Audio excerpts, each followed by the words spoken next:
నమస్తే. నేను మీ బాబీ వర్ధన్. బీబీసీ వాయిస్ ఛానల్లోని కామెంటరీ బాక్స్ కార్యక్రమానికి స్వాగతం. ఇవాళ మనసు అంగీకరించని ఒక అంశానికి సంబంధించి ఈ ఎపిసోడ్ చేయాల్సి వస్తుంది. ఏం చేద్దాం? Public demand. Kiran Royal Lakshmi alias Lakshmireddy ప్రేమగాథ, నేరగాథ, థ్రిల్లర్ని మరిపించే గాథ. దీని మీదే ఇప్పుడు మనం ఈ విశ్లేషణ చేయబోతున్నాం. ఇందాకే చెప్పినట్టు ఏ మాత్రం ఇష్టం లేదు, కానీ చాలామంది కొన్ని వందల యూట్యూబ్ ఛానల్లో రకరకాల వ్యాఖ్యానాలు, రకరకాలుగా ఈ క్యారెక్టర్ని ప్రొజెక్ట్ చేస్తున్న తీరును చూసి ప్రేక్షకులు కన్ఫ్యూజ్ అయిపోతున్నారు. ఏది వాస్తవం? లక్ష్మి చెప్పేది వాస్తవమా? కిరణ్ రాయల్ చెప్పేది వాస్తవమా? ఏ ఛానల్లో వాస్తవాలు వస్తున్నాయి? ఇలా కన్ఫ్యూజన్ ఉంది. ఆ కన్ఫ్యూజన్లోంచి మమ్మల్ని కొంత వాస్తవం ఏదో చెప్పే ప్రయత్నం చేయండి అని చెప్పి చాలామంది ఫోన్లు చేసి అడిగారు. అందుకే దీన్ని ఇంకా లోతుగా పరిశీలన చేసి చాలా బ్యాక్గ్రౌండ్ ఏముంది అసలు దీని వెనక, ఎందుకు ఇంత అలా ఫెసడని. ఒక్కోసారి వాళ్ళు వస్తున్నారు, తరుణ్ వచ్చారు కొంతకాలం, ఆ తర్వాత మొన్న మస్తాన్ సాయి వచ్చాడు. ఇలా రకరకాల వ్యక్తులు ఇలా అరాచకాలు చేసుకుంటూ పోతే ఈ సమాజం ఎటుపోతుంది అనే ఒక ఆందోళన, లేకపోతే ఏదో ఒక చేయాలన్న బాధ్యత ఈ ఎపిసోడ్ చేయడానికి నన్ను పురుకొల్పాయి. అందుకని మరోలా భావించకుండా మీరు దీన్ని కూడా ఆస్వాదిస్తారని భావిస్తున్నా. అసలు కిరణ్ రాయల్ ఎందుకు అంత క్రేజ్ వచ్చింది ఆయనకు ఒకేసారి? మీడియాకి ఎందుకు ఆయన ఒక పెద్ద మసాలా లాగా తయారయ్యాడు? ముఖ్యంగా సోషల్ మీడియాలో దట్టించిన మసాలా కంటెంట్ లాగా ఆయన ఎందుకు వెరీ స్పైసీ కంటెంట్ లాగా ఎందుకు మారిపోయాడు? ఈ లక్ష్మి ఎవరు? ఆ మైకుల ముందు, మీడియా ముందు ఆ ఏడ్చడాలు ఏంటి? రకరకాల ప్రూఫ్లు అంటూ వీడియోలు వినిపించడం ఏంటి, చూపించడం ఏంటి, ఆడియోలు వినిపించడం ఏంటి? ఇదంతా చాలా గజిబిజి గందరగోళంగా ఉంది. గందరగోళం అయినప్పుడు ఎందుకు మనం దీని మీద చేయటం అంటే, ఆ గందరగోళం నుంచి బయటికి తీసుకురావడానికి చాలామంది టెన్షన్ ఫీల్ అవుతారు ఎలాంటి వాటికి కూడా. సో మనం అందుకే అప్పుడప్పుడు కొన్ని సడలింపులు చేసుకొని మన ధోరణికి ఇలాంటివి చేయాల్సి వస్తుంది. ఇది నా సంజయ్ అనుకోండి, సమాధానం అనుకోండి. ఈ కిరణ్ రాయల్ అని ఆయన తిరుపతిలో కేంద్రంగా చిన్న చిన్న వ్యాపారాలు చేసుకుంటూ ఉంటాడు. ముఖ్యంగా తిరుమల దేవస్థానం దగ్గర జనాలకు టిక్కెట్లు ఇప్పించడంలో, దర్శనాలు కల్పించడంలో, ముఖ్యంగా మీడియాని మచ్చిక చేసుకోవడంలో ఈయన సిద్ధాస్తుడు. అంటే కొంచెం మనుషుల కళ్ళల్లో పడే వ్యక్తిలాగా ఉంటాడు. మనిషి కూడా స్పృద్రూపి ఉంటాడు. కనుక వీటన్నిటికీ మించి అతను మెగా ఫ్యామిలీకి వేరాభిమాని. ఆ సినిమాలో వచ్చేస్తే తొలి టికెట్ అతనితో పాటు కొంతమందిని తీసుకెళ్ళటం, ఇలాగా సినిమా అభిమానంతో మెగా ఫ్యామిలీ మీద ప్రేమను పెంచుకున్నాడు. 2008లో ఎప్పుడైతే మెగాస్టార్ చిరంజీవి గారు ప్రజారాజ్యం పార్టీని ఏర్పాటు చేశారో దాంట్లో ఆ జెండా భుజాన ఎత్తుకున్నాడు. రకరకాలుగా ఆయన యూత్ ఇది ఇస్తారనుకున్నాడు, లేకపోతే ఇంకేదో రకరకాలుగా ఆశించాడు. ఇంకా రాజకీయంగా ఎదగాలని అతను దాంట్లోకి వచ్చాడు. ఎందుకంటే 10 మంది తన వెనకాల ఉన్నారు కనుక ఏదో ఒకటి లభిస్తుందని ఆశించాడు. కాకపోతే అతని ఆశ ఎలా ఉన్నా కూడా ఆ పార్టీ ఆశయమే నెరవేరకుండా వేరే పార్టీలో, కాంగ్రెస్ పార్టీలో విలీనమైపోయి కథ ఆ విధంగా సుఖాంతమైంది. మళ్ళా కిరణ్ రాయల్ ఆ మెగా ఫ్యామిలీ మీద అభిమానాన్ని పెంచుకుంటూనే, ఆ సినిమాల్లో చూస్తూనే మళ్ళీ తన పాత పద్ధతిలో చేస్తూ ఈ మధ్యకాలంలో చిట్స్ వేయటం కూడా కొంత నేర్చుకున్నాడు. అంటే ఆర్థికంగా బలపడితే తప్ప రాజకీయాల్లో ఎదగలేము అని చెప్పి ఒకటి ఎన్నాళ్ళు మెగా అభిమానమో, లేకపోతే సినిమాలు చూడటమో, లేకపోతే జనాల వెనకేసి తిరగటమో, తిరుమల తిరుపతి దేవస్థానానికి సంబంధించి కొన్ని దందాలు చేయటమో, ఇది కాదు ఇంకా ఏదో ఉందని గ్రహించాడు. ఆ డబ్బు ఉంటే తప్ప రాజకీయాల్లో నెగ్గలేము అనే దానికి వచ్చాడు. అందుకే వెంటనే మళ్ళా 2014లో పవర్ స్టార్ పవన్ కళ్యాణ్ గారు ప్రారంభించిన జనసేనలో చేరి ఆ పార్టీ తాలూకు జెండాను మళ్ళీ భుజాన ఎత్తుకున్నాడు. ఇలాగా తన రాజకీయ ప్రస్థానాన్ని కొనసాగిస్తున్న నేపథ్యంలో చురుగ్గా ఉండటాన్ని గమనించి పార్టీ అధినేత పవన్ కళ్యాణ్ గారు కూడా అతనికి చిత్తూరు జిల్లా ఇన్ఛార్జిగా, జనసేన పార్టీ చిత్తూరు జిల్లా ఇన్ఛార్జిగా అతన్ని నియామకం చేశారు. ఇంకంతే, పార్టీకి ఆ జిల్లా మొత్తానికి తాను ఇన్ఛార్జ్ అయినప్పుడు తను ఒక మంత్రి స్థాయిలో ఫీల్ అయ్యే ఆస్కారం ఉంది. చాలా సంఘటనలు మనం చూస్తూనే ఉన్నాం. కొందరు పార్టీని ఉపయోగించుకుని పైకి ఎదుగుతారు. మరికొంతమంది పార్టీ పేరుని దుర్వినియోగం చేసి కొంతమంది పెద్దవాళ్ళు అవుతారు. మరి ఈయన ఏ కోవకు వస్తాడో మనం తర్వాత విన్న దాంట్లో మనకు తెలుస్తుంది. ఈలోపు ఈ చిట్స్ కార్యక్రమాలు ఎప్పుడైతే చేస్తున్నాడో తనకు ఒక మంచి మిత్రుడు ఫ్రెండ్ అయ్యాడు. కాకపోతే ఆ మిత్రుడు అనే దానికంటే ఆ మిత్రుని భార్య, ఆవిడే లక్ష్మి, ఇలియాస్ లక్ష్మీరెడ్డి. నైబర్స్, పక్క ఇళ్లలో ఉంటారు వాళ్ళు. మంచి పరస్పరం బాగా అవగాహన ఉన్నవాళ్ళు. ఇచ్చిపుచ్చుకునే ధోరణి, మీరు నాకు సాయం చేయండి, మీరు నాకు సాయం చేయండి అనుకున్నదాల్లో ఒక కుటుంబం, ఒక ఫ్రెండ్లీ కుటుంబంలాగా వాళ్ళు కొనసాగుతున్న నేపథ్యంలో లక్ష్మీరెడ్డి భర్తకు అనారోగ్యం వచ్చిన సందర్భంలో కిరణ్ రాయలే అతను ఆసుపత్రికి తీసుకెళ్ళటాలు, లేకపోతే ఆ కుటుంబంలో ఏమైనా చిన్న పనులు చేసి పెట్టాలు, బ్యాంకు లావాదేవీలు అలాంటివి కూడా చేయటం మొదలుపెట్టాడు. అంటే ఆ కుటుంబంలో ఒక నమ్మకమైన వ్యక్తిగా, లక్ష్మీరెడ్డి కుటుంబంలో నమ్మకమైన వ్యక్తిగా అతను కొనసాగుతూ వచ్చారు. ఒక ప్రక్క పార్టీ కార్యక్రమాలు చూస్తూనే, పార్టీలో ఎదుగుతూనే, మరో ప్రక్క ఇలాగా తీసుకుంటూ వస్తూ ఈ చిట్స్ విషయంలోకి వచ్చేసరికి అది వేలల్లో స్టార్ట్ అయిన చిట్స్ లక్షల్లోకి వచ్చేసినాయి. ఎప్పుడైతే మనిషికి డబ్బు వస్తుందో అప్పుడే ఆ మనిషిలో ప్రవర్తనలో మార్పు వచ్చేస్తుంది అనే దానికి దీనికి మనం ఉదాహరణ కూడా చెప్పుకోవచ్చు. ఈలోపు లక్ష్మీరెడ్డి భర్తకు అనారోగ్యం పూర్తిగా క్షీణించి ఆయన చనిపోవడంతో అంత్యక్రియల దగ్గర నుంచి అతను బ్యాంకు లావాదేవీల దాకా అన్నీ తానే చూసుకున్నాడు. కుటుంబంలో వాళ్ళు కూడా వాళ్ళతో సన్నిహితంగా ఉంటున్నారు కనుక అప్పుడే లక్ష్మీరెడ్డికి పిల్లలు కూడా ఉన్నారు, అతనికి కూడా పిల్లలు కూడా ఉన్నారు. అయినప్పటికీ ఈ సాన్నిహిత్యం సహజీవనంగా మారిందనేది ఇక్కడ ఒక పెద్ద ట్విస్ట్. లక్ష్మి చెప్తున్న దాని ప్రకారం అది కుటుంబానికి కూడా తెలుసు, కిరణ్ రాయల్ కుటుంబానికి కూడా తెలుసు. ఎందుకంటే ఆర్థికంగా కొంత వెసులుబాటు ఆవిడ కల్పిస్తుంది కనుక వాళ్ళు కూడా చూసి చూడనట్టుగానే ఉన్నారనేది మనకు అందిన సమాచారం. కాకపోతే లక్ష్మి ఏమని చెబుతుందంటే ఆవిడ డబ్బులు వస్తున్నాయి కనుక ఆవిడే కొన్నిసార్లు సందర్భాల్లో కాపలా కాసి మరీ నన్ను ఆయన్ని కలిపేలాగా చేసిందనేది లక్ష్మీరెడ్డి చేస్తున్న ఒక విమర్శ. ఇదిలా ఉండగా ఈ చిట్స్ విషయంలో పెరిగిపోయిన తర్వాత ఇతనికి ఈ చిట్స్ ద్వారా ఇంకొంతమంది మహిళలతో కూడా పరిచయాలు ఏర్పడినాయి. అప్పటికే తన దగ్గర, అంటే లక్ష్మీరెడ్డి చెప్పేదాని ప్రకారం అయితే అప్పటికే తన దగ్గర దాదాపు 1,30,00,000 దాకా లాగేశాడు. మళ్ళా వేరే అమ్మాయిలతో సాన్నిహిత్యం పెంచుకున్నాడు. వాళ్ళతో ఈ వ్యాపారం పేరుతో వాళ్ళకి దగ్గర అవుతున్నాడు.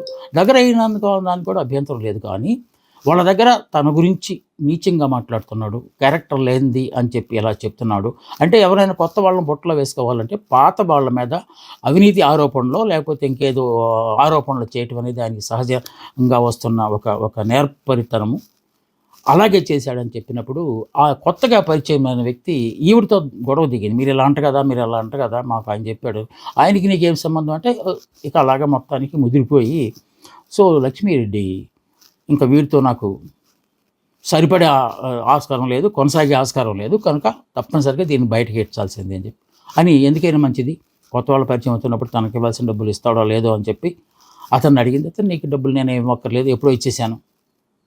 ఆవిడ షాక్ గురైంది. ఏంటి నా దగ్గర ఎంత డబ్బులు తీసుకుని ఇప్పుడేమో కొత్త వాళ్ళతో పరిచయాలు ఏర్పడిన తర్వాత నీ డబ్బులు నేను ఎప్పుడో ఇచ్చేసానని చెప్పేస్తున్నాడు అని చెప్పి ఇలా పెద్ద గొడవ రగిలిపోయి ఆవిడ ఇంకా మీడియా ముందుకు రాక తప్పలేదు.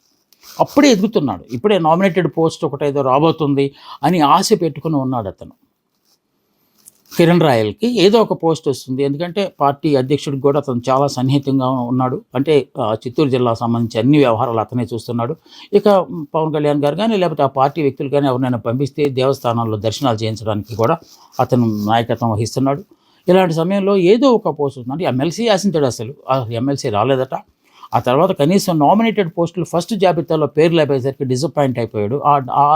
ఆ చికాకులో ఉన్నప్పుడే ఇలాంటి కామెంట్స్ అన్నీ లక్ష్మి మీద చేశాడని, ఆ డబ్బులన్నీ దాని దగ్గర తీసుకుంటే ఇలా రాజకీయాల్లో సీటు సంపాదించుకోవడం కోసమేనని చెప్పి ఆవిడ తనతో కిరణ్ రాయల్ ఎప్పుడూ చెప్తుండేవాడని లక్ష్మీరెడ్డి కూడా చెప్తుంది.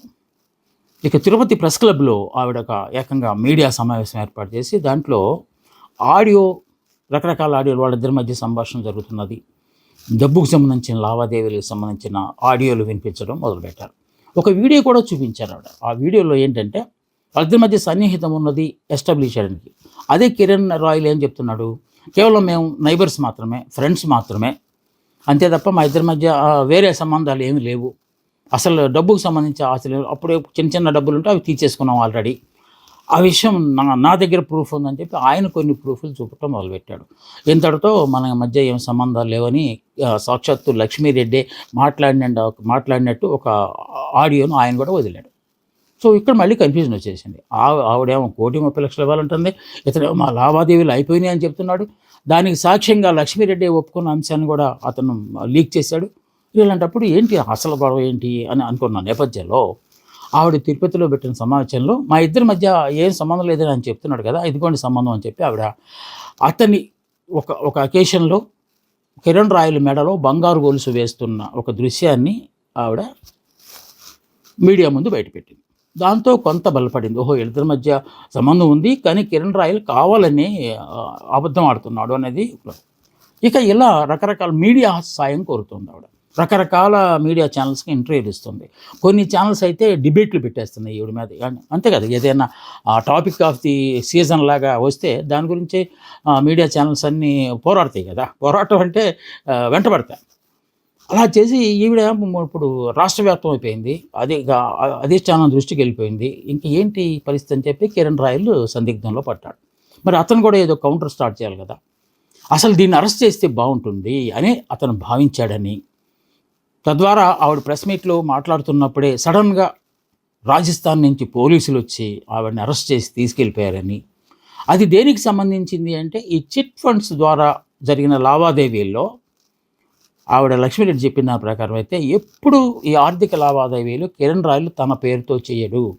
రకరకాల అకౌంట్స్, అది లక్ష్మీరెడ్డి కావచ్చు, ఆ తర్వాత పరిచయమైన వేరే వేరే లేడీస్ కూడా కావచ్చు, వాళ్ళ అకౌంట్లలో నుంచే చేస్తాడు. అలాంటిదే ఒకసారి నాతో చేయటం వల్ల అది చీటింగ్ కేసు కింద రాజస్థాన్లో కేసు ఫైల్ అయింది అనేదాన్ని ఆవిడ ఒప్పుకుంటూనే, ఇప్పుడు నేను ఆయన మీద ఈ కేసు అంతా బయటపెట్టి ఇవన్నీ లీక్ చేస్తున్నాను కనుక సడన్గా రాజస్థాన్ నుంచి పోలీసులు వచ్చి ఏ నోటీసు ఇవ్వకుండా మీడియా సమావేశంలో పలానా దగ్గర ఉన్నారని చెప్తే ఆవిడని తీసుకెళ్ళిపోవటం. వాళ్ళు ఎలాగొచ్చారంటే ఆవిడ ఇంకా సాక్ష్యాలు మొత్తం చూపించేసింది. వీళ్ళకి రాజస్థాన్ నుంచి వచ్చిన పోలీసులకి కిరణ్ రాయలే టికెట్లు బుక్ చేయించడం, వాళ్ళు వచ్చిన తర్వాత మంచి హోటల్లో అకామిడేషన్ చేయటం, వాళ్ళు తిరగడానికి ఒక లగ్జరీ కారు పెట్టడం, ఇదంతా కిరణ్ రాయల్ కావాలనే చేశాడు. ఇక్కడ 2 ఆయన లక్ష్యాలు ఉన్నాయి. ఒకటి, నన్ను ఇంకా వాగకుండా అంటే ఇంకా మాట్లాడకుండా ఇలాంటి రహస్యాలు ఏం బయట పెట్టకుండా కట్టడి చేసి అరెస్ట్ చేయడం అనేది ఒకటి. రెండోది, తనను అరెస్ట్ చేయడం ద్వారా మిగతా వాళ్ళు కూడా నోరు ఎత్తితే ఇలాగే అరెస్ట్ చేస్తాను అనే ఒక సంకేతం ఇవ్వడానికి ఈ 2 పనులు చేశాడు అని చెప్పి ఆవిడ మరోసారి ఈసారి ప్రెస్ మీట్లో రాజస్థాన్ నుంచి వచ్చేసింది. రాజస్థాన్లో వెళ్ళిన తర్వాత అక్కడ జడ్జి గారు చాలా విచిత్రమైన ప్రశ్నలు వేశారని, పోలీసులనే మందలించారని, అలా తీసుకొస్తారు మీరు, ఏం సాక్ష్యం లేకుండా ఎవరో ఒకటి కంప్లైంట్ ఇస్తే తీసుకొచ్చేస్తారా, మహిళనే తీసుకొచ్చేస్తారా, అంత ఎమర్జెన్సీగా ఫ్లైట్లో వెళ్ళి తీసుకురావాల్సిన ఆస్కారమే ఉంది, పైగా ఆవిడ ఏదో సమయంలో ఉంటే సమయంలో డ్రాగింగ్ అన్నారు, అంటే ఇలా ఈడ్చుకురావడానికి మీకేం అధికారం ఉంది, ఇలాగ రకరకాల ప్రశ్నలు సంధించిన తర్వాత వాళ్ళన్నిటికీ సమాధానం చెప్పలేని పరిస్థితిలో పోలీసులు మిన్నకొన్నారని, తద్వారా ఆవిడకి బెయిల్ వచ్చిందని, న్యాయమే గెలిచింది అని చెప్పి ఆవిడ చెప్పుకుంటూ మొదలుపెట్టారు. ఈసారి మళ్ళీ తిరుపతి ప్రెస్ క్లబ్లో మళ్ళీ మీటింగ్ పెట్టారు. ఈసారి ఆవిడ ఒంటరిగా కాకుండా తన కేసును వాదించడానికి తనకి బెయిల్ తీసుకొచ్చిన ఒక ప్రముఖ లాయర్ని కూడా పక్కన పెట్టుకుని మాట్లాడింది. లీగాలిటీకి సంబంధించిన అన్ని అంశాలు ఆ లాయర్లు చాలా విపులంగా వీళ్ళకి మీడియాకి చెప్పాడు. అసలు ఏం జరిగింది అనే దానికి లీగాలిటీ ఏంటి, ఎలా చేయొచ్చా, దీనికి ఎలాగా ఆర్థిక లావాదేవీలకు సంబంధించిన బ్యాంక్ స్టేట్మెంట్స్ కూడా ఆయన స్పష్టంగా చూపించాడు. అక్కడ ఫ్రాడ్ జరిగింది, ఆయన ఇవ్వాల్సిన డబ్బులు అయితే ఈవిని అరెస్ట్ చేశారు, అది కావాలనే చేయించాడు, ఇతనే చేయించాడు అని మొత్తానికి ఏదో ప్రూఫ్లు చూపించే ప్రయత్నం చేశారు. మళ్ళా కన్ఫ్యూజన్ ఇక్కడ. ఆవిడేం చెప్తుంది, మిగతా వాళ్ళు చాలామంది ఉన్నారు, అప్పుడే అంతకుముందే చెప్పింది, నేనే కాదు ఆయన బాధితులు ఇంకా బయటకు వస్తారు, 25-30 మంది దాకా ఉన్నారు, వాళ్ళందరూ బయటకు వస్తారని చెప్పింది. సో బయటకు వస్తారని చెప్పిన నేపథ్యంలో భయపడిపోయి కిరణ్ రాయల్ ఎత్తుగడంతా చేశాడని చెప్పి ఆవిడ చేస్తున్న ఒక ప్రధానమైన ఆరోపణ. తన కుమారుడిని కూడా తీసుకురాకుండా నన్ను ఒక ఎయిర్పోర్ట్లో బంధించేశారు, నా కుమారుడిని అక్కడ వదిలేసి ఇప్పుడే తీసుకొస్తాం, ఆయన కూడా టికెట్ తీసుకొస్తాం అని చెప్పి వెయిట్ చేయించి నన్ను ఏకాకి ఫ్లైట్లోకి తీసుకెళ్ళి నా కొడుకుని అక్కడ వదిలేశారు. నా కొడుకు కనిపించకపోతే నా కొడుకుని ఏమైనా కిడ్నాప్ చేస్తారేమో అని రకరకాల బాధలు పడ్డాను నేనని చెప్పి ఆవిడ ఇంకా కొంత సమాచారాన్ని ఇచ్చే ప్రయత్నం అయితే చేసింది. సో ఇంత జరుగుతుంటే పార్టీ అధిష్టానం ఏం చేస్తుంది? కిరణ్ రాయల్ ఒక కంటెంట్ అయిపోయాడు సోషల్ మీడియాకి, మెయిన్ స్ట్రీమ్ మీడియాకి కూడా. ఈ రకరకాలుగా వాదోపదాలు చేస్తున్నప్పుడు పార్టీలో ఎలాంటి స్పందన లేదేంటి అని చెప్పి. ఎందుకంటే లక్ష్మీరెడ్డి సాక్షాత్తు పార్టీ అధ్యక్షుడు పవన్ కళ్యాణ్ గారిని, అన్నయ్య నాకు అన్యాయం జరిగింది మీరు కొంచెం చూడండి అని చెప్పి అప్పీల్ చేసిన ఇది కూడా వీడియో కూడా మనకి బయటకు వచ్చింది. సో అప్పుడు అధిష్టానం కొంత దృష్టి సారించి ప్రస్తుతానికి మీరు పార్టీ వ్యవహారాలకు దూరంగా ఉండండి, అంటే సస్పెండ్ అయితే చేయలేదు కానీ పార్టీ వ్యవహారాలకు దూరంగా ఉండండి అని మాత్రం చెప్పగలిగింది. అంటే ఇంటర్నల్గా ఏదో దర్యాప్తు జరుగుతుందన్నమాట. సో అక్కడ దాన్ని కూడా మరో మాటకారి, అంటే జన సైనికురాలు రాయపేట అరుణ గారు ఉన్నారు, ఆవిడైతే దీన్ని సమర్థించారు. ఎలాగా? కిరణ్ రాయల్కి ఇప్పుడు మంచి స్వేచ్ఛ దొరికింది. అంతకుముందు అయితే పార్టీ తాలూకు డిసిప్లిన్కి సంబంధించి కొంత సంయమనం పాటించేవాడు ఆయన. ఇప్పుడు అది కూడా లేదు, ఆయన ఇష్టం వచ్చేట్టు మాట్లాడేయచ్చు, ఇంకా దులిపేస్తాడు ఒక్కొక్కరిని అని ఆవిడ ఏదో రాజకీయ కోణాన్ని మళ్ళీ దీంట్లోకి తీసుకొచ్చింది. ఇదే అదునుగా కిరణ్ కూడా ఇదంతా లక్ష్మీరెడ్డి చేయట్లేదు, లక్ష్మీరెడ్డి వెనక వైఎస్ఆర్ కాంగ్రెస్ పార్టీ చేస్తుంది అని ఆయన పార్టీ అధినేత మీద దుమ్మెత్తిపోసాడు. నోటికి చెప్పలేని తిట్లు తిట్టేశాడు. మా ఇద్దరి మధ్య ఏదో సంబంధం ఉన్నట్టు, వాళ్ళతో ఈవిడ టచ్లో ఉంది, అవన్నీ నా దగ్గర ఉన్నాయి ఆ సాక్ష్యాలన్నీ. ఎప్పుడెప్పుడు ఎవరితో వైసీపీ నాయకులతో ఆవిడ మాట్లాడిందో ఫోన్ సంభాషణలు అవన్నీ నా దగ్గర ఉన్నాయి. అది కాక అని ఒక నేరం కూడా ఆమె మీద మోపాడు. ఆవిడ ఒక చీటర్ అని, అందుకే రాజస్థాన్ పోలీసులు పట్టుకెళ్ళారని, ఆవిడ పార్టీలో వైఎస్ఆర్ కాంగ్రెస్ పార్టీలో తిరుపతికి చెందిన ఒక యువ నాయకుడితో ఆవిడకి డాష్ సంబంధం ఉందని, అతనే ఆవిడకి హామీ ఇచ్చి ఇదంతా చేస్తున్నాడని ఇంకా రకరకాల ఆరోపణలు చేశాడు. వీటన్నిటికీ సాక్ష్యాలు మీ దగ్గర ఉన్నాయంటే ప్రస్తుతం నేను సాక్ష్యాలు మీకేం చెప్పను, అన్ని కోర్టులోనే చెప్తాను అన్నాడు. కోర్టు అంటే నాకు చాలా నమ్మకం ఉంది, ఆ కోర్టులోనే న్యాయమూర్తి సమక్షంలో నా సాక్ష్యాలన్నీ బయట పెడతాను, అప్పుడు ఒక్కొక్కళ్ళ జీవితాలు ఏంటో అంతు తేలుస్తాను అని చెప్పి ఆయన హెచ్చరికలు కూడా జారీ చేస్తున్నాడు. మీడియాతో కూడా ఆయన ఏదో అలవకుగా మాట్లాడేస్తున్నాడు నేను ఇది అని. లక్ష్మీరెడ్డి మాత్రం ఇది నా ఒక్కదాని ఆవేదన కాదు, అనేక మంది మహిళల తాలూకు ఆవేదన. కావాలంటే అతని భార్యను కూడా సంప్రదించవచ్చు, ఆవిడికి అన్ని చాలా సంఘటనల సందర్భాలు ఆవిడకి తెలుసు. నా భర్త పోయిన దగ్గర నుంచి ఆయన ఇక లాయర్ ఒక మాట చెప్పాడు. లాయర్ మదర్ తిరుపతి ప్రెస్ క్లబ్లో మాట్లాడినప్పుడు ఆవిడతో పాటు కూర్చున్న లక్ష్మీరెడ్డి గారితో కూర్చున్న లాయర్ ఒక మాట ఈ సందర్భంగా చెప్పాడు. భర్త చనిపోయినప్పుడు ఆర్థిక లావాదేవీలు అని చెప్పారు కదా ఇందాక, దానికి ఇన్పర్సనేషన్ అంటే అతని పేరుతో ఇతను డబ్బులన్నీ డ్రా చేశాడు, సంతకాలు అంటే ఫోర్జరీ కూడా చేశాడు అని చెప్పి దానికి సాక్ష్యాలు కూడా వాళ్ళు చూపించారు. ఇవన్నీ కళ్ళెదుటుగా కనపడుతుంటే పార్టీ వెనకేసుకు వస్తుంది. దీనికి ప్రధానమైన పార్టీ ఏం చేయలేకపోవడానికి ప్రధానమైన కారణం ఏంటంటే కిరణ్ రాయల్ వెర్షన్గా లక్ష్మీరెడ్డి ఇంకొక కథనాన్ని బయట తీసుకొచ్చింది. పెన్ డ్రైవ్ అని ఈ మధ్య సోషల్ మీడియాలో తెగ ఏంటి పెన్ డ్రైవ్ అంటే, అతను నువ్వు ఇన్ని రాజకీయాలు చేస్తున్నావు కదా, నీకు ఎప్పుడు ఏదో ఒక రోజు మీ నాయకుడు పవన్ కళ్యాణ్ గారికి ఇది చేరుతుందో అప్పుడు మీ ఎంత చూస్తాడు అని చెప్పి ఆవిడంటే, ఆయన నన్ను ఏం చేయరు, ఎవరు నన్ను ఏం చేయరు, వాళ్ళకి సంబంధించిన రహస్యాలు నా దగ్గర పెన్ డ్రైవ్లో ఉన్నాయి, అది నా దగ్గర ఉన్నంతకాలం నన్ను ఎవ్వరు ఏమీ చేయలేరు, నువ్వు ఏం చేసుకుంటావు చేసుకోపో అని ఆయన అన్నారని ఈవిడ ఒక పెన్ డ్రైవ్ కథనాన్ని కూడా మళ్ళీ బయట తీసుకొచ్చింది. ఏంటి పెన్ డ్రైవ్ నిజమేనా కాదంటే, ఏవో పార్టీకి సంబంధించిన రహస్యాలు అని చెప్పకుండా డైరెక్ట్గా వారికి సంబంధించిన రహస్యాలు నా దగ్గర ఉన్నాయి కనుక నా దగ్గర ఈ పెన్ డ్రైవ్ ఉన్నంతకాలం నన్ను ఎవరు ఏమి చేయలేరు అనే ఒక ధోరణితో అతను మాట్లాడుతున్నాడంటే తప్పనిసరిగా అధిష్టానానికి కూడా, అంటే జనసేన పార్టీ పెద్దలకు కూడా ఈ విషయాలన్నీ తెలుసు, కావాలనే వాళ్ళు పట్టుకోవట్లేదు, దీనికి ఒక పార్టీ రంగు పులిమి నన్ను అన్యాయం చేయాలని చూస్తున్నారు, అందుకే నేను మీడియా తాలూకు కోర్టుకు వచ్చాను, మీడియానే నాకు న్యాయం చేయాలని చెప్పి ఆవిడ మాట్లాడటం అనేది సాధ్యమైనంత వరకు మహిళ మాట్లాడితే వింటారు. మహిళకి నిజంగా అన్యాయం జరిగింది అంటారు. ఏ మహిళ అయినా అదే పదే చెప్తూ వస్తుంది ఆవిడ లక్ష్మీరెడ్డి. ఏమని? ఏ మహిళ అయినా తనకు ఎలాంటి పరిచయం ఉంది, అతను నన్ను ఇలాగా వాడుకున్నాడు అని చెప్తుందా, అది వాస్తవం కాకపోతే అని చెప్పి లక్ష్మీరెడ్డి వాదిస్తోంది. ఇతను అనేది ఏంటంటే సొంత భర్తనే అని ఆయన చెప్తున్నాడు. ఒక మీడియా సమక్షంలో ఇంటర్వ్యూ జరుగుతున్నప్పుడు ఆయన ఏంటంటే భర్త ఏంటి అనారోగ్యంతో చనిపోయాడా లేకపోతే ఇంకేదైనా ఉన్నదా అంటే అది ఆవిడే చెప్పాలి. అనారోగ్యం అవ్వచ్చు, లేకపోతే ఆవిడే చంపేసి ఉండొచ్చు, ఇలా రకరకాల ఊహాగానాలతో చిన్న లీక్ ఒకటి వదిలేసి ఆయన ఊరుకున్నాడు. అప్పుడు అంటే కేసును ఎటు ట్విస్ట్ చేయడానికి ట్రై చేశాడు. అతను ఆరోగ్యంగా పోయారని పేపర్లో కూడా వార్తలు వచ్చినట్టు ఆవిడ సాక్ష్యాలు చెప్తుంది. ఆసుపత్రి తాలూకు బిల్లులు ఇవన్నీ చూపెడుతుంది. అక్కడే అతను చనిపోయాడని కూడా ఆవిడ స్పష్టం చేస్తుంది. అంటే కౌంటర్ అటాక్లా వెళ్తుంది. ప్రతి దాడిలాగా ఆవిడ ఒక మెసేజ్ చేస్తే ఈయన ఇంకా అంతకంటే ఎక్కువ మెసేజ్ చేస్తున్నారు. ప్రతిదానికి అల్టిమేట్గా కంక్లూషన్ ఏం చెప్తున్నాడు ఆయన, కోర్టులో తేలుస్తాను, ఒక్కొక్కళ్ళ జాతకాలు మొత్తం బయటకు వస్తాయి అప్పుడు అని చెప్తున్నాడు.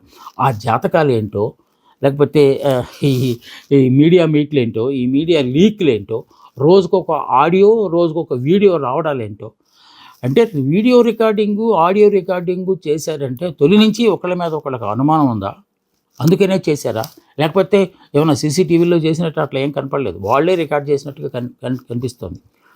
ఇలాంటివన్నీ ఎందుకు జరుగుతున్నాయి అంటే మళ్ళీ సైకాలజిస్టులు చెప్పేదే అప్పనంగా వచ్చే ఆనందం కావచ్చు, లేకపోతే విలాసమైన జీవితాలకు అలవాటు పడటం కావచ్చు, ఇవన్నిటి కారణాల చేత ఎలాగా ఆ మధ్య న్యాయస్థానంలో సహజీవనం అనేది నేరం కాదు అని చెప్పడం వల్ల కావచ్చు ఎక్కువ ఇలాంటి కేసులు బయటకు వస్తున్నాయి అని చెప్పేది కూడా ఒక దేనిగా ఉన్నది. మళ్ళీ ఇంకో కొత్త రకరకాల కథనాలు కూడా మనం ఈ మధ్య కాలంలో చూస్తున్నాం. మళ్ళీ ఎలాంటి కథనాలు వినాల్సి వస్తుందో తెలియదు.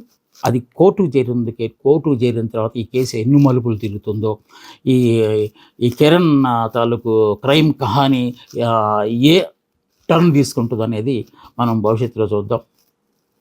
ఇది చేయకూడదు అనుకుని చేసిన ఒక విశ్లేషణ. నమస్తే, మీ ప్రొఫెసర్ బాబీ వర్ధన్.